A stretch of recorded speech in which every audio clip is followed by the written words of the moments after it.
I'm gonna share the screen here. Okay. This is lesson number 1, when disasters strike in quick succession. A single swordsman fending off dozens of attackers at once. Such scenes, a staple of Japanese television shows and storytelling, are pure fiction. Chiba Shusaku, once the most famous swordsman in all Japan, used to say, "If I were surrounded by 3 sword fighters with some understanding of swordsmanship, I could never win." Asked what he would do if he faced 3 or more attackers, he replied, "Make a run for it." He would run for dear life, and only when a certain distance had opened between himself and his enemies would he turn and cross swords with whoever was first in line. When that one succumbed, he would take to his heels again before turning to dispatch the next. As he went on in this fashion, those bringing up the rear would eventually flee, he said. In life, disasters can and do strike in quick succession. Victims of natural calamities like earthquakes, typhoons, volcanic eruptions, and floods lose everything they have built up and are devastated. Illness, traffic accidents, forced separation, the loss of a loved one, anxiety over impending old age, worries over children, breakdowns in relationships. Such troubles rob us of a sense of purpose and leave us sinking in an ocean of sadness. Why am I so sickly? Why does disaster stalk me? Why can't I rise in the world? One comes to feel like a magnet for calamity. The urge arises to end it all and escape.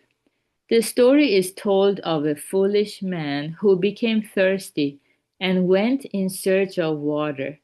He came to a river of abundant fresh water, but made no move to drink a drop. When asked why not, he replied, "I'd give anything to drink my fill, but there is just too much water here. I could never drink it all. I don't know what to do." His listeners burst into laughter.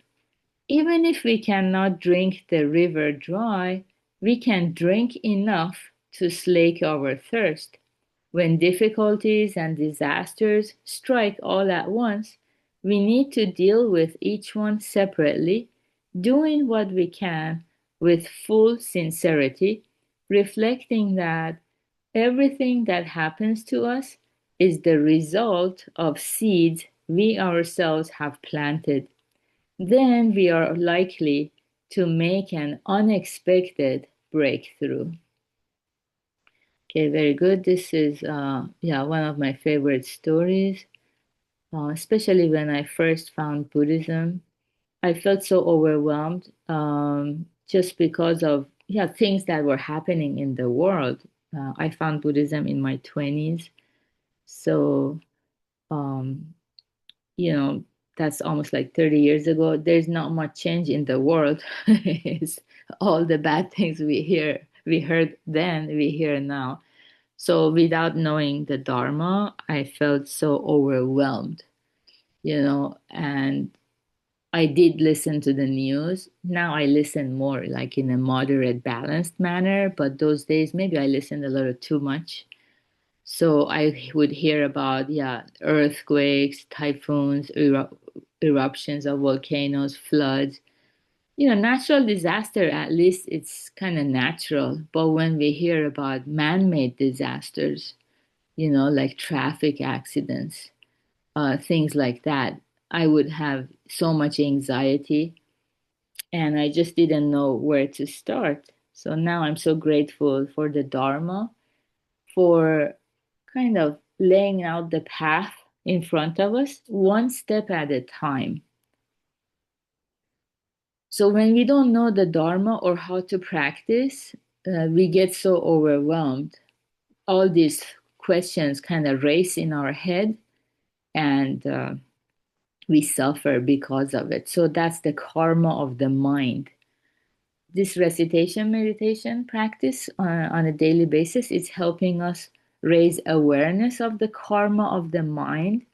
So if I'm having all these negative thoughts, it's gonna bring a negative outcome, which is maybe more anxiety or less inner peace. So what can I do about it is it's explained in here too, the second story. So just don't focus on too much the water. You don't have to drink it all up. Everything that's wrong with the world, it's not something we have to tackle all by ourselves. So let's just drink enough to slake our thirst just for today. What can I do for today? So all of us here, we listen to the Dharma, we practice the recitation meditation. So it becomes part of our blessing and a healthy form of pride. We did something about our hardships, something very magnificent, listening to the Dharma, and then dealing with each problem separately. So one at a time. And it's important to have full sincerity. So when you're doing like daily cleaning, full sincerity. Try to stay present. Remove the dust off of the blind blade. That's what I did yesterday. Blade by blade, very slowly remove the dust with a wet cloth, putting, giving it all. I think that's one definition of sincerity, to be present and giving it all. And then we become aware that, oh, wait a minute. So everything is actually happening is the result of the seeds I myself have planted. So I found a lot of dust on my blind and I was thinking, why there's so much dust here? And then it occurred to me, oh, I spread my futons, that generates dust particles, my blanket, my sheet.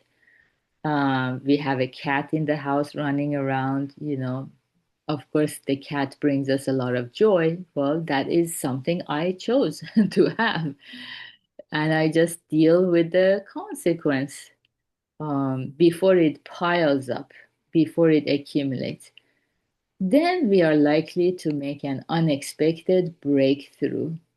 I think that's the beauty of listening to the Dharma continually, and we can enjoy these breakthroughs we will have one after another. So, in this way, suffering turns into gratitude and joyfulness. So, good job, everyone, for being here practicing together. Have a beautiful Sunday if it's morning for you, and have a good night if it's evening for you. Take care. Bye. Thank you, Beta. Thank Thank you. you, Bida. My pleasure. Have a good one, everyone. Thank you. Of course. Take care.